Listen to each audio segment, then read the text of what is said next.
मकर संक्रांती हा हिंदू धर्मातील अत्यंत पवित्र सण मानला जातो, जो सूर्याच्या उत्तरायण प्रवासाला प्रारंभ करतो।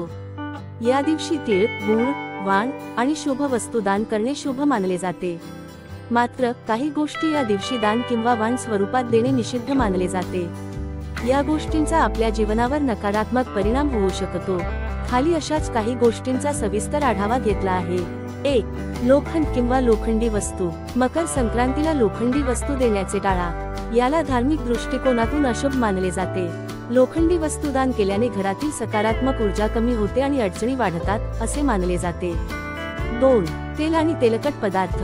मकर संक्रांतीला तीळ आणि गूळ दान करण्याची प्रथा आहे, परंतु याच वेळी तेल किंवा तेलकट पदार्थ वाण स्वरूपात देण्याचे टाळा। तेलाचे दान आर्थिक समस्या, नकारात्मकता आणि घरात अशांतीचे संकेत मानले जाते। 3. काळ्या रंगाच्या वस्त्रांचा वाण। संक्रांतीला काळ्या रंगाचे कपडे किंवा वस्त्र वाण म्हणून देणे टाळावे। काळा रंग नकारात्मकतेचे प्रतीक मानला जातो। या दिवशी पांढरा, पिवळा किंवा केशरी रंग शुभ मानले जातात। 4. फाटलेली किंवा जुनी वस्त्र। फाटलेली किंवा खराब झालेली वस्त्र दान करणे संक्रांतीच्या शुभतेला बाधा आणते। जुनी वस्त्र किंवा खराब झालेल्या वस्त्रांमुळे घरात नकारात्मक ऊर्जा आणि आर्थिक अडचणी येऊ शकतात। 5. तिखट पदार्थ। मकर संक्रांती हा गोडव्याचा सण आहे। तिखट किंवा जास्त मसालेदार पदार्थ वाण म्हणून देणे निषिद्ध मानले जाते। यामुळे वैरभावना आणि तणाव वाढतो असे मानले जाते। 6. मांसाहारी पदार्थ आणि मद्य। संक्रांतीचा सण सात्विकतेचे प्रतीक आहे। या दिवशी मांसाहार किंवा मद्य देणे हे सणाच्या पवित्रतेशी विसंगत आहे। अशा वस्तू दान केल्याने सणाचा पावित्र्य नष्ट होतो। 7. तुटलेली भांडी किंवा शोभेच्या वस्तू। तुटलेली भांडी, जुने भांडे किंवा कोणत्याही प्रकारची अशुद्ध किंवा तुटलेली वस्तू देऊ नये। या प्रकारच्या वस्तूंमुळे आर्थिक संकट किंवा तणाव वाढतो असे मानले जाते। 8. काटेरी झाडं किंवा शोभेच्या वस्तू। काटेरी झाडं जसे की गुलाबाचे झाड किंवा कॅक्टस यांसारख्या वस्तू मकर संक्रांतीला वाण म्हणून देणे टाळा। यामुळे वैवाहिक जीवनात अडथळे आणि भांडणं वाढतात। 9. पाणी किंवा पाण्याशी संबंधित वस्तू। मकर संक्रांतीला पाणी किंवा पाण्याशी संबंधित वस्तू जसे की घडे, पाण्याची बाटली वगैरे देणे टाळा। यामुळे घरातील पवित्रता कमी होते आणि अशुभ परिणाम होऊ शकतो। 10.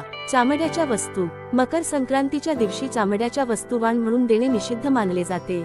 चामड्याच्या वस्तू दान केल्याने नकारात्मक ऊर्जेचा प्रभाव वाढतो। 11. धार्मिक वस्तू जसे की धूप किंवा हवन सामग्री। मकर संक्रांतीच्या दिवशी धूप, हवन सामग्री किंवा कोणत्याही प्रकारची धार्मिक वस्तू दुसऱ्याला देणे टाळावे। यामुळे आपल्या पवित्रतेत बाधा येते असे मानले जाते। 12. तांदूळ आणि गहू। तांदूळ आणि गहू हे संक्रांतीच्या पूजा विधींमध्ये वापरण्यात येणारे पवित्र पदार्थ आहेत। मात्र त्यांचा वाण स्वरूपात दान करण्याने घरातील समृद्धी कमी होण्याची शक्यता असते। शुभ वस्तू द्या, नकारात्मकता टाळा। मकर संक्रांतीला गोडवा आणि आनंद टिकवण्यासाठी खालील गोष्टी वाण स्वरूपात द्या। तीळ, गूळ, पिवळ्या किंवा शुभ रंगाचे कपडे, साखर, गोड पदार्थ, फळं। पिवळ्या रंगाची फळं अधिक शुभ मानली जातात। नाण्यांचा वाण सुवर्ण किंवा चांदीचे नाणे अधिक शुभ। मकर संक्रांती हा सण केवळ आनंद आणि गोडवा पसरवण्यासाठी साजरा केला जातो। योग्य वस्तू दान करून आपण आपल्या जीवनात सकारात्मक ऊर्जा आणि समृद्धी आणू शकतो। त्यामुळे वरील गोष्टी देण्याचे टाळून सणाचा गोडवा आणि पवित्रता टिकवा। व्हिडिओ जर आवडला असेल तर लाईक नक्की करा आणि अशाच नवनवीन माहितीसाठी चॅनेलला आत्ताच सबस्क्राईब करा।